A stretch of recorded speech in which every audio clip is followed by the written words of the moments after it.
নমস্কার, মিষ্টি দিদির হেসেলে সবাইকে স্বাগত। সকাল সকাল কিন্তু তোমাদের জন্য আজকে একটা কিন্তু নিরামিষ প্রিপারেশান নিয়ে এসেছি। আজকাল আমি একটু ইরেগুলার তোমাদের সাথে কি করব বলো। তো যাই হোক, তাও তোমাদের সঙ্গে আমি চেষ্টা করি মানে কিছু না কিছু দেখানো। তো তোমরা প্রত্যেকে কেমন আছো আগে বলো। তোমাদের মিষ্টি দিদি মোটামুটি আছে। তো আজকে একটা নিরামিষ প্রিপারেশান করব। সবাই মোটামুটি জানে ভাত, রুটি, পরোটা প্রত্যেকটা জিনিসের সঙ্গে কিন্তু খুব ভালো যায়। তো সেই জন্যে কিন্তু কী বলো তো, আজকে তোমাদের সঙ্গে শেয়ার করছি সেই প্রিপারেশনটা। তোমরা দেখতে থাকো। সকাল এখন খুব আর্লি মর্নিং। তো যাই হোক, চলো তাহলে। প্রথমে দেখো কড়াইতে কিন্তু সর্ষের তেল নিয়ে নিয়েছি, আর এর মধ্যে দেখো লেজটা ফাটিয়ে একটা শুকনো লঙ্কা জাস্ট তেলে দিয়ে দেবো। দেখো একদম দেওয়ার সঙ্গে সঙ্গে কিন্তু কালার নিয়ে নিয়েছে মচমচে হয়ে। আর এটাই কিন্তু এই গন্ধটা বা স্মেলটাই কিন্তু চাই তেলের মধ্যে। মানে লঙ্কাটা আমি তুলে নিলাম, দিয়ে দেবো এর মধ্যে একটু গোটা জিরে। এই যে জিরেটা যে খুব তপ্ত গরমে দিলে পরে যে একটা স্মেল বেরোয় মচমচে করে ভেজে, এই এই ভাজা গন্ধটা বা এই শুকনো লঙ্কার গন্ধটাই কিন্তু এই সবজিতে অন্য মাত্রা এনে দেয়। তো এবার দিয়ে দেবো দুটো তেজপাতা। প্রত্যেকটা জিনিস সুন্দর করে কিন্তু আমার মানে ভাজা হয়েছে। এবারে একটা মশলার পেস্ট দিচ্ছি। কী পেস্ট তোমাদের সেটা বলে দিচ্ছি। এর মধ্যে আছে আদা, একটা পাকা কাঁচা লঙ্কা, আর হচ্ছে জিরে। এই তিনটে জিনিস দিয়ে পেস্ট করেছি, করে এটাকে ভালো করে ভেজে নেব।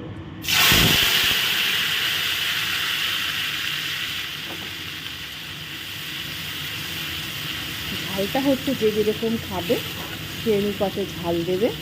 তো আমি আমার বাড়ির মতনই ঝাল দিয়েছি। যে যেরকম খাবে সেই অনুপাতে ঝাল কিন্তু দেওয়ার চেষ্টা করবে।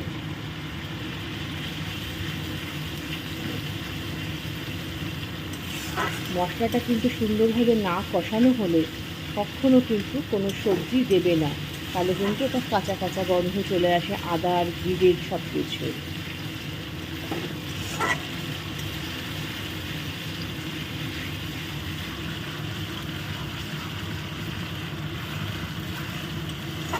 আর আমি রান্নাটা করছি মিডিয়াম টু লোয়ে, হাই ফ্লেমে কিন্তু করবে না।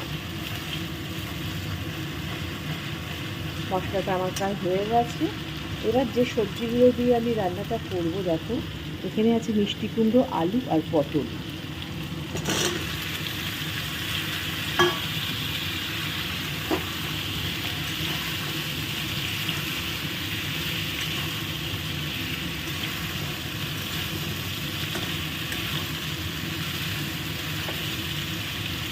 এরপরে একে একে কী কী দিয়ে দিচ্ছি দেখে নাও। দেখো একে একে দিয়ে দিচ্ছি হচ্ছে হলুদ। এই প্রিপারেশনটা কিন্তু খুব বিশাল কিছু লাগে না, কিন্তু যে জিনিসটুকু দেবে সেটা দিয়ে ভালো করে কষিয়ে রান্নাটা করতে হবে, তবে কিন্তু স্বাদটা হবে। পুরো রান্নাটা দেখতে থাকো, স্কিপ করবে না। আমি কিন্তু লাস্টে একটা জিনিস দেবো, যে জিনিসটার জন্যে কিন্তু এই প্রিপারেশনটার একটা অন্য মাত্রা নেবে। তো দিয়ে দিচ্ছি আন্দাজ মতো নুন। আর যেহেতু একটু নিরামিষ রান্না, একটু মিষ্টি মিষ্টি ঝাল ঝাল হবে, তো বেশি ঝাল কিন্তু নিরামিষ রান্না ভালো লাগে না। চিনি দিলাম, হলুদ দিলাম আর নুন দিলাম। এবার এটাকে ভালো করে কষাও।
পুরো ভালো করে কিন্তু কষিয়ে নিয়েছি আমি, পুরো সবজিগুলো দিয়ে সমস্ত মশলা দিয়ে।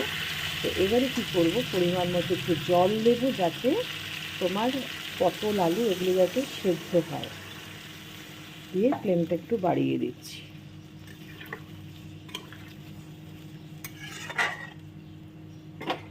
এবার এটাকে একটু চাপা দিয়ে দাও।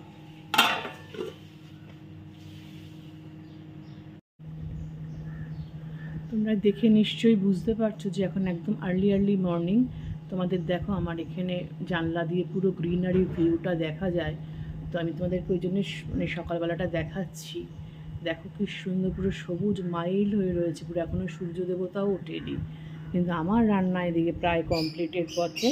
আর এখানে দেখো আমি একটা তোমার মশলা ভাজা মানে কি রোস্ট করব।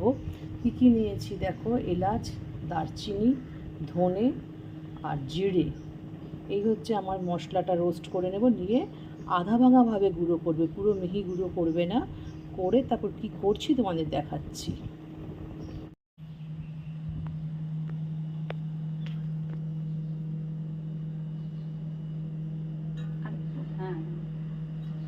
দেখুন আমার গ্যাসটা কিন্তু অফ আছে, নিচ থেকে আমি অফ করে দিয়েছি। দূর বাবা,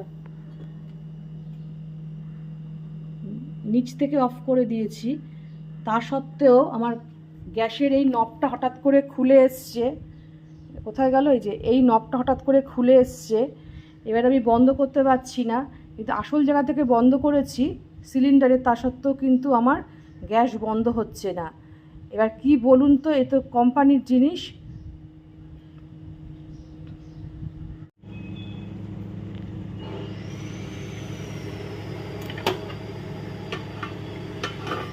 দেখো আমি চাপা দিয়ে কিন্তু রান্নাটা করবো, তোমাদেরকে বলেছি, আমি জেনারেলি করে থাকি সেরকমই।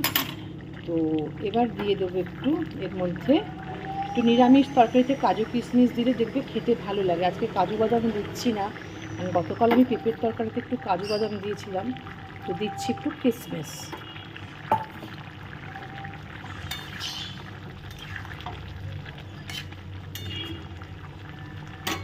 দিয়ে আমি আবারও ঢেকে দেবো।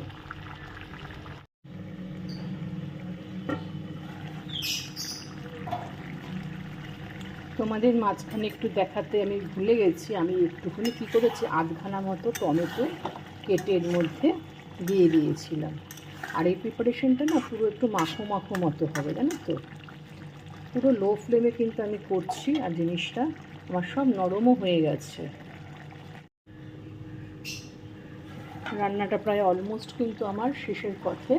তো এই মতো অবস্থায় কী করবো দেখো, আমি যেখানে মশলাটা করেছি ডাস্ট করে রেখেছি, দেখো আধা পিচ মতো রেখেছি, পুরো কিন্তু মিহি করিনি। তো এত গাড়ি যায় না, কথা বলা যায় না। তো রান্নাটা যখন শেষের পথে হয়ে আসবে তখন জাস্ট ওপর থেকে একটু এটা দেবে, দিয়ে তাকে ভালো করে নাড়িয়ে দাও।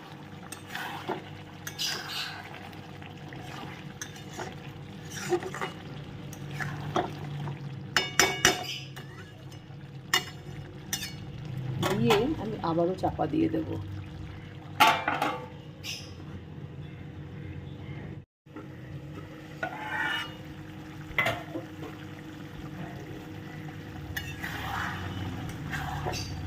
এই তরকারিটা যাবে তো ঠান্ডা হলে কিন্তু অনেকটা জুস টেনে নেয়, যেহেতু কুমড়ো আছে, তারপরে তোমার আলু আছে। দেখো প্রত্যেকটা জিনিস কিন্তু আমার নরম হয়ে গেছে। এই দেখো আলু নরম হয়েছে, মানে পটল আর কুমড়ো তো নরম হবেই, কারণ কুমড়ো তো নরম জিনিস, আর পটলও কিন্তু হয়ে গেছে।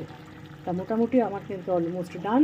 আমি এখন নামিয়ে নিচ্ছি। নামিয়ে নিতে নিতে তোমাদের সঙ্গে একটু কথা বলে নেব। কি বলছি দেখো, একটা ইম্পর্টেন্ট তোমাদের সঙ্গে কথা বলবো, তো সেই কথাটা একটু মাইন্যুটলি তোমরা শুনবে, আর তোমাদেরকে সেই জিনিসটা আমি দেখিয়েও দেব আমার এই প্রিপারেশনটার মধ্যে।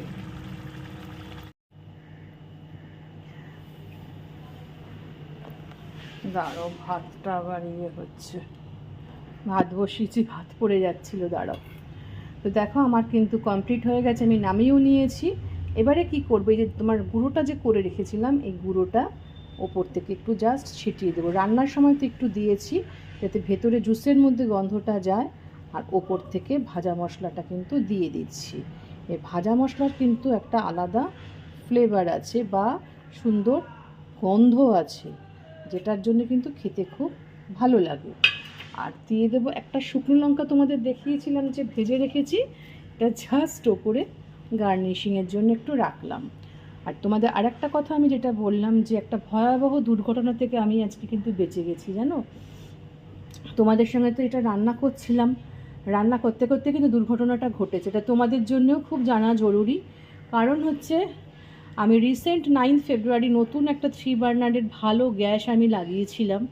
তো সবাই আমাকে কিছু কিছু সবাই বলা ভুল হবে, কিছু কিছু মানুষ আমাকে বলেছিলেন যে 3 বার্নারের গ্যাস নাকি ভালো হয় না। এবার কপালের ব্যাপার, কারো ভালো কারো খারাপ। তো এই তরকারিটা, এই প্রিপারেশনটা করতে করতেই কিন্তু হঠাৎ করে কি হয়, আমার বড় বার্নারের যে চাবিটা সেটা খুলে আসে। তো খুলে আসার পর আমি আর সেটাকে বন্ধও করতে পারছি না, আর তো দাউ দাউ করে আগুন জ্বলছে। আর তার মধ্যে আমি চিন্তা করলাম তাহলে এক কাজ করি, সিলিন্ডারের নবটা বন্ধ করে দিই, তাহলে পুরো আগুনটা বন্ধ হয়ে যাবে। সিলিন্ডারের নব বন্ধ করেছি, কোনো আগুন বন্ধ হচ্ছে না। সে আমার মাথায় মানে চোখ মুখ দিয়ে জল বেরিয়ে যাওয়ার মতন অবস্থা। আমি কী করব নিজে বুঝতে পারছি না। যে গ্যাসের ভদ্রলোক গ্যাস দেয় তাকে ফোন করছি, সে তো সকাল 8টা, 7:30, 8টায় কেউ ফোন ধরে, ফোন ধরছে না। তো যাই হোক, তো জগন্নাথ দেবের নাম করতে করতে আমাদের বাড়িতে যিনি জল দেন সে আগে গ্যাস সিলিন্ডার দিত, ওকে আমি ডেকেছি। ডাকার পরে ও কী করেছে, ও তো সেম কেস, ও কী করবে বুঝতে পারছে না। তারপরে ভগবানের নাম নিয়ে পুরো চাবি ধরে টেনে তুলেছে সিলিন্ডার থেকে। অঘটন ঘটতে পারতো। আমি মাথায় ওগুলো করার সাহস, যদি ব্যাক করতো, যদি আগুনটা, সিলিন্ডার রয়েছে ভরা সিলিন্ডার একদম, বেশি দিন হয়নি লাগিয়েছি। তো যাই হোক, তো ও খুলে দিয়ে পুরো ডিটাচ করে দিয়েছে গ্যাসের সাথে, পুরো পাইপ খুলে দিয়েছে।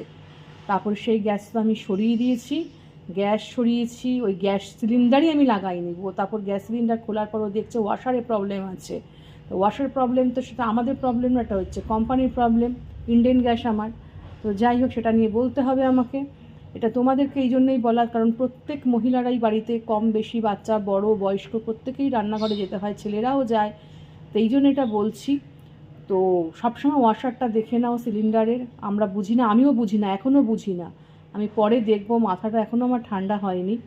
তো যাই হোক, তো ওয়াশার অন্য সিলিন্ডার লাগিয়ে, এই দেখো আমার আগের যে বাংলা গ্যাস 2 বার্নারের, বলছে এই গ্যাসগুলোই নাকি ভালো, এর বিকল্প হয় না। দেখো এখন ভাতও আমি বসিয়ে দিয়েছি, আমার কখন রান্না হয়ে যায়, 8টার মধ্যে রান্না নেমে যায় আমার, সেখানে এতক্ষণ হয়ে গেল।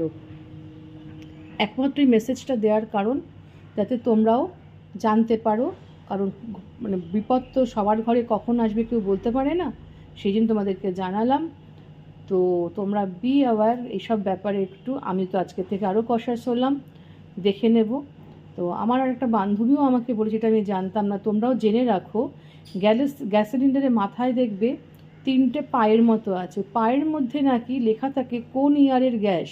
পুরনো গ্যাস হলে কখনও নেবে না, সবসময় কারেন্ট গ্যাস নেবে, তো নাকি ইয়ারটা লেখা থাকে। তো আমি দেখে নেব সেটা। তো যাই হোক, তোমরা তো দেখলে প্রিপারেশনটা, তোমরা সাবধানে থেকো, ভালো থেকো, সুস্থ থেকো। আর যদি মিষ্টি দিদির এই দুর্যোগের মধ্যেও এই রান্নাটা ভালো লেগে থাকে, অবশ্যই আমার পাশে থেকো, সাথে থেকো, আমার পথ চলার সাথে। তোমাদের ভালোবাসা ছাড়া হয়তো আজকে এই বিপদ থেকে মুক্ত হতে পারতাম না। তাই আজকের মতো বিদায় নিচ্ছি, টাটা।